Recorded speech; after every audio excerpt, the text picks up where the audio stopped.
Hi guys, welcome back to another video. Today I decided to do something a little bit different and show you guys how to paint these potted plants that I recently did on my own, and I was very happy with how they turned out and decided to share with you guys how I did it. So let's go ahead and get started. I put up on the screen the supplies that I used. You guys don't have to use exactly the same things, but just if you're interested in what I was using, I decided to put them up there for you. To get started with the sketching, I'm using my 2B and HP pencils. This one is just to get down the rough sketch of the pots. For the pots, I'm just doing a simple pot shape with a ellipse at the top and then just connecting it with a rounded rectangle.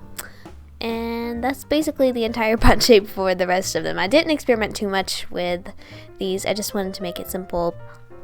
And I was very happy with how they turned out, so I liked the simplicity of them. I did change up in each one the bottom, like the little legs. These are more like cones, and I just did 3 of them. The one in the middle is a little bit smaller to make it look like it's in the back.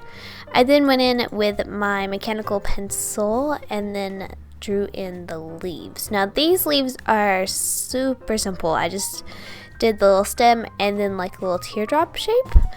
Yeah, I didn't like pick out any specific plant to do these on. I just kind of made them up in my mind, but if you guys want to do actual plants, then that is totally fine. I just, for the simplicity of it, I just decided to make some up. So yeah, these are, I did a couple of these just to fill in the pot and not make it look too empty, and yeah, just filled that up, and then it was time to move on to the next plant.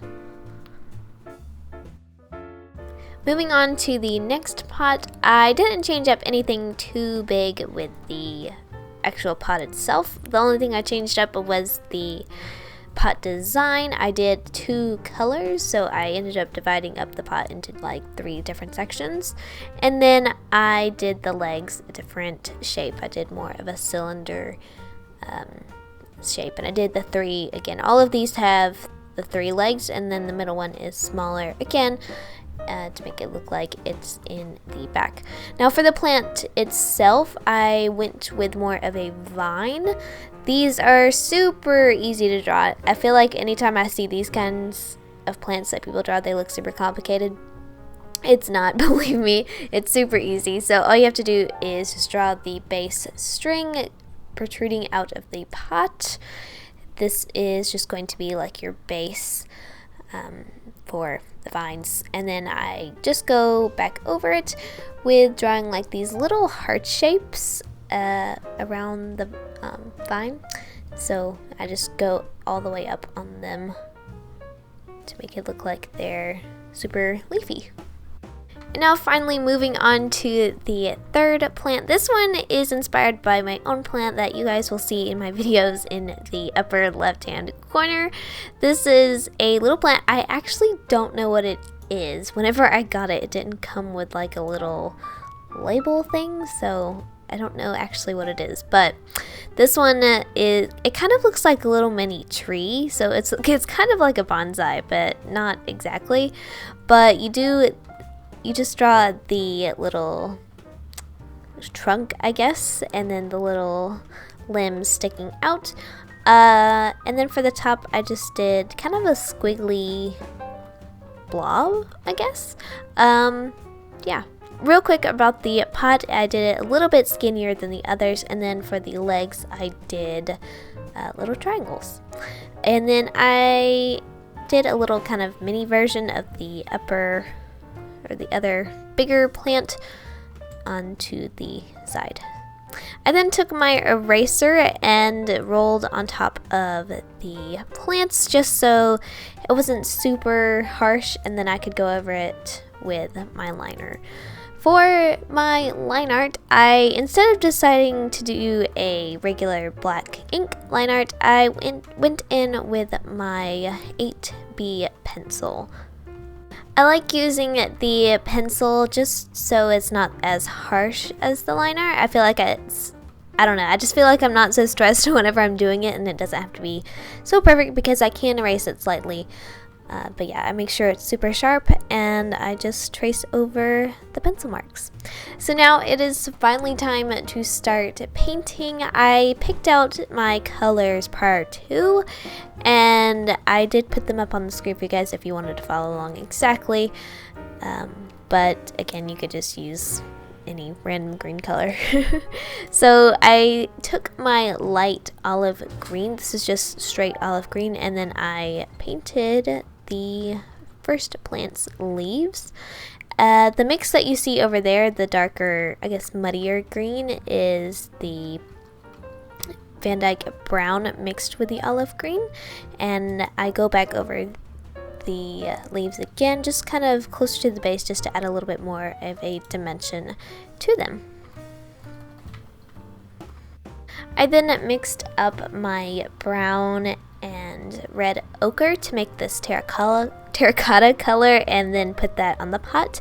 I also added in my sepia for the soil. I go back over this just to make it a bit more saturated and have a bit more contrast between the leaves and the pot.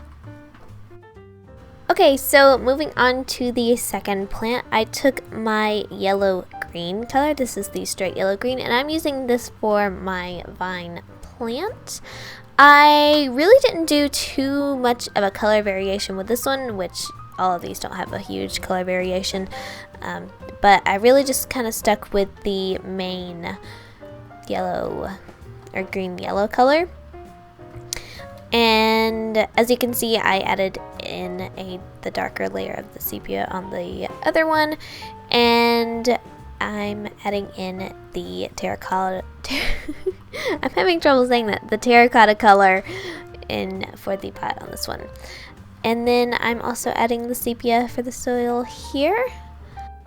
Okay, so for the last one, I took more of that olive green and Van Dyke brown mixture for this plant, and then I kind of put it on sporadically, and then kind of mixed in some of the yellow green and just kind of mixed that on in there for this plant. This one I really didn't do too much with, and the pot was super simple. I just took the terracotta color and just did this little line design. So yeah, I then went in with the straight olive green and just kind of added a little bit of texture just because I thought it was lacking a little bit and wanted to give it a little bit more interest. I went and got my white jelly roll pen and then did the same design that I did on the third plant just to give it a little bit more interest. So it's basically the inverted design of the other one. I then, for the shadow color, mixed the terracotta color, which is the brown and red ochre, with the Payne's gray to get this kind of purpley color that I really liked. And so yeah, I did this for the shadows on all three of the plants, and then for this little banner down at the bottom. To then finish off our little illustration, I added the date on the little banner with my brown, or I guess sepia micron pen. So that is it for this illustration. I hope you guys enjoyed and hope you guys found it helpful. And so yeah, I had a lot of fun showing you guys this, and I will see you in my next video.